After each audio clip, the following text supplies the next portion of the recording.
வணக்கம். இலங்கை ஆய்வு செய்திகளுக்காக நான் ஹரிணி. கடந்த சில வருடங்களாக கஷ்டங்களையே பார்த்து வந்த இலங்கை மக்கள் ஒரு மாற்றத்தை வேண்டியே ஜனாதிபதியாக அனுரகுமாரவை தேர்வு செய்தார்கள். அவரும் அந்த நம்பிக்கையினை நிறைவேற்றும் முகமாக சில நடவடிக்கைகளை மேற்கொண்டு வருகின்றார். எதனை தினமும் நாம் பார்த்து வருகின்றோம். மக்கள் எவ்வாறான நாட்டையும் ஜனாதிபதியும் எதிர்பார்க்கின்றார்கள் என்பதை நாங்கள் சமூக வலைதளங்களினூடாக காணக்கூடியதாகவும் உள்ளது. அதே நேரத்தில் இதுவரை இலங்கையை ஆட்சி செய்து படுகொலியில் தள்ளிய கட்சியினர் மீண்டும் தமது செல்வாக்கை பெற்று ஆட்சி அமைக்க துடிப்பதை காண முடிகிறது. நாடாளுமன்ற தேர்தல் நேரத்தில் யாரெல்லாம் எப்படி பேச போகிறார்கள் என்பதை இப்போதே காணக்கூடியதாக உள்ளது. அந்த வகையில் இன்று அரசியல் வட்டாரங்களில் நடந்த சுவாரஸ்யமான விடயங்களை பார்ப்போமா? இலங்கை ஜனாதிபதி செயலகத்திற்கு அண்மித்த வளாகத்தில் நிறுத்தப்பட்டுள்ள வாகனங்கள் தொடர்பில் வெளியிட்ட கருத்துக்கள் தொடர்பில் ஜனாதிபதி செயலகம் அறிக்கை ஒன்றை வெளியிட்டுள்ளது. புதிய ஜனாதிபதி நியமிக்கப்பட்டதன் பின்னர் கடந்த சில தினங்களில் ஜனாதிபதி செயலகத்தில் ஒப்படைக்கப்பட்ட 107 வாகனங்கள் தற்காலிகமாக காவல்துறை பாதுகாப்பில் ஜனாதிபதி செயலகத்தின் வெளியில் நிறுத்தி வைக்கப்பட்டுள்ளன. ஜனாதிபதி செயலகத்திற்குள் அதிக வாகனங்களை நிறுத்த முடியாத காரணத்தினால் ஜனாதிபதி செயலகத்திற்கு வெளியே உள்ள வளாகத்திலேயே மேற்படி வாகனங்கள் நிறுத்தப்பட்டுள்ளன. எனினும் இந்த வாகனங்கள் காட்சிப்படுத்தப்படுவதற்காக வைக்கப்படவில்லை என ஜனாதிபதி ஊடக பிரிவு விடுத்துள்ள அறிவிப்பில் தெரிவிக்கப்பட்டுள்ளது. அத்துடன் குறித்த வாகனங்கள் ஜனாதிபதி செயலகத்தின் வழமையான ஊழியர்களுக்கு வழங்கப்படவில்லை எனவும் சுட்டிக்காட்டப்பட்டுள்ளது. முன்னாள் ஜனாதிபதியினால் அரசியலமைப்பின் 41(1) பிரிவின் கீழ் நியமிக்கப்பட்ட தனிப்பட்ட ஊழியர்களுக்கு அந்த வாகனங்கள் வழங்கப்பட்டிருந்தமை எனவும் அந்த அறிவிப்பில் குறிப்பிடப்பட்டுள்ளது. இதனைத் தொடர்ந்து ராஜபக்சர்கள் திருடர்கள் என்றால் உடனடியாக சட்டத்தினை நடைமுறைப்படுத்தி அதன் உண்மை தன்மையினை நிரூபிக்குமாறு ஸ்ரீலங்கா பொதுஜன பெரமுன கட்சியின் பொதுச் செயலாளர் சாகர காரியவசம் கோரிக்கை விடுத்துள்ளார். பெருமளவான டொலர்களை கொள்ளையடித்து உகண்டாவுக்கு ராஜபக்சர்கள் கொண்டு சென்றார்கள் என தெரிவித்த அனுரகுமார தரப்பினர் தற்போது அது தொடர்பான உண்மை தன்மையினை நிரூபிக்க வேண்டும் எனவும் அவர் தெரிவித்துள்ளார். கொழும்பில் இன்றைய தினம் இடம்பெற்ற செய்தியாளர் சந்திப்பின் போதே அவர் மேற்கண்டவாறு குறிப்பிட்டார். தொடர்ந்தும் தெரிவிக்கையில், இந்த நாட்டில் அரசியல்வாதிகள் திருடர்கள், இந்த நாட்டில் ஊழல் துஷ்பிரயோகங்கள் அதிகரித்துள்ளன. இதனால் தான் இந்த நாடு முன்னோக்கி செல்லாது பின்னடைவையே சந்திக்கின்றது என்றெல்லாம் மக்கள் விடுதலை முன்னணியானது தொடர்ந்து மக்களுக்கு தெரிவித்து வந்தனர். ஆனால் கடந்த காலங்களில் ஊடக சந்திப்புகள் நடத்தி நாடகமாடியோர் மீண்டும் அதே பணியினை செய்கின்றனர்.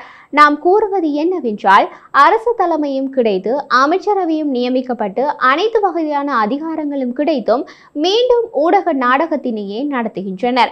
ஏதும் ஒரு இடத்தில் திருட்டு இடம்பெற்றிருந்தால் ஊடக நாடகங்களை முன்னெடுக்காது தயவு செய்து குறித்த நபருக்கு எதிராக முறைப்பாடு செய்து போலீஸ் விசாரணையை நடத்தி அவர்களை கைது செய்து சட்டத்தின் பிரகாரம் நடவடிக்கை எடுக்க கோருகிறோம்.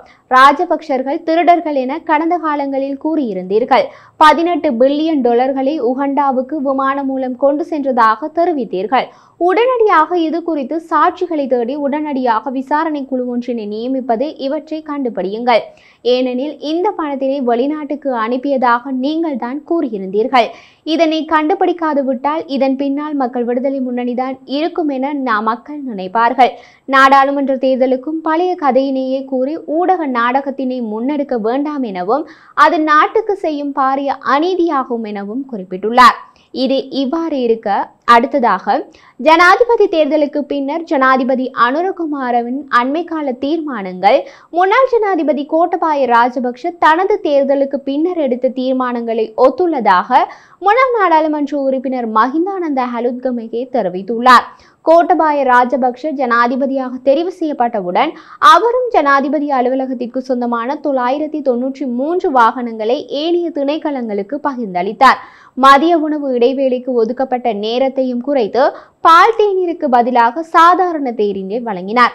ஜனாதிபதி மாளிகைக்கு பதிலாக சிறிய வீடொன்றில் தங்கியிருந்தார் என முன்னாள் நாடாளுமன்ற உறுப்பினர் சுட்டிக்காட்டியுள்ளார். மக்களின் அதிக எதிர்பார்ப்புகளின் அடிப்படையில் இந்த அரசாங்கம் உருவாக்கப்பட்டாலும் அவ்வாறான அரசாங்கத்தை முன்னெடுத்து செல்வது கடினம் என தெரிவித்த மஹிந்தானந்த ஹலுத்கமகே கோட்டபாய ராஜபக்ஷவுக்கும் இதுவே நேர்ந்தது என குறிப்பிட்டுள்ளார். இந்த நிலையில் ஜனாதிபதி தேர்தலில் முன்னாள் ஜனாதிபதி ரணில் விக்ரமசிங்கவுக்கு ஆதரவளிப்பதாக உறுதியளித்த சகலருடனும் இணைந்து விரிவான எதிர்க்கட்சி ஒன்றை உருவாக்குவதற்கான நடவடிக்கைகள் முன்னெடுக்கப்பட்டு வருவதாகவும் முன்னாள் நாடாளுமன்ற உறுப்பினர் தெரிவித்துள்ளார். எதிர்வரும் பொது தேர்தலை எதிர்கொள்ள முன்னாள் ஜனாதிபதி ரணில் விக்ரமசிங்க தலைமையில் புதிய கூட்டணி அமைக்கப்படும் என்றும் அவர் குறிப்பிட்டுள்ளார். ரணில் விக்ரமசிங்க கூட்டணிக்கு தலைமை தாங்கினாலும் பொது தேர்தலில் போட்டியிடப் போவதில்லை என்றும் தேசிய பட்டியல் மூலம் நாடாளுமன்றத்திற்கு வரமாட்டார் என்றும் அவர் ஏற்கனவே அறிவித்துள்ளதாக தெரிவித்துள்ளார். அத்தோடு அடுத்ததாக தெரிய வருவதாவது, ஆண்ட கட்சிகளின் மீதான இளைஞர்களின் வெறுப்பே ஜனாதிபதி அனுரகுமாரவின் வெற்றிக்கு வழிவகுத்துள்ளதாக கொழும்பு பல்கலைக்கழக பொருளியல் துறை பேராசிரியர் கோபாலபிள்ளை அமிர்தலிங்கம் சுட்டிக்காட்டியுள்ளார். இது தொடர்பாக அவர் மேலும் தெரிவிக்கையில், புதிய இளைஞர்கள் பதவிக்கு வர வேண்டும் மற்றும் நாடாளுமன்றத்திற்கு வர வேண்டும் என வடக்கு மற்றும் கிழக்கு மலையகம் மற்றும் தென்பகுதி எங்கிலும் குரல்கள் ஒலிக்க தொடங்கியுள்ளன. கடந்த காலத்தை விட அனுர தரப்பினர் எதிர்காலத்தில் மாற்றம் தருவார்களா என்ற எதிர்பார்ப்பு மக்களிடத்தில் அதிகரித்துள்ளது. வடக்கு மற்றும் கிழக்கு, தெற்கு மற்றும் மலையகம் உட்பட அனைவரும் புதிய தலைமையையே எதிர்பார்க்கின்றனர். மேலும் அனுர ஆட்சியில் இளைஞர்களின் வகுப்பங்கு, புதிய தலைமைகள், படித்தவர்களின் அரசியல் வருகை மற்றும் சர்வதேச நாணய நிதியத்துடன் அனுரவின் தொடர்பு மற்றும் கடந்த கால ஆட்சி முறையின் தவறுகள் என்பவற்றை உள்ளடக்கி வருகின்றது என கூறியுள்ளார்.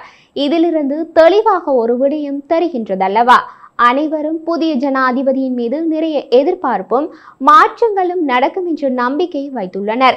இவர்களின் எதிர்பார்ப்பு ஜனாதிபதி அனுரவால் நிறைவேற்றப்படுமா? பொறுத்திருந்து பார்ப்போம். மாற்றம் ஒன்றுதானே மாறாதது.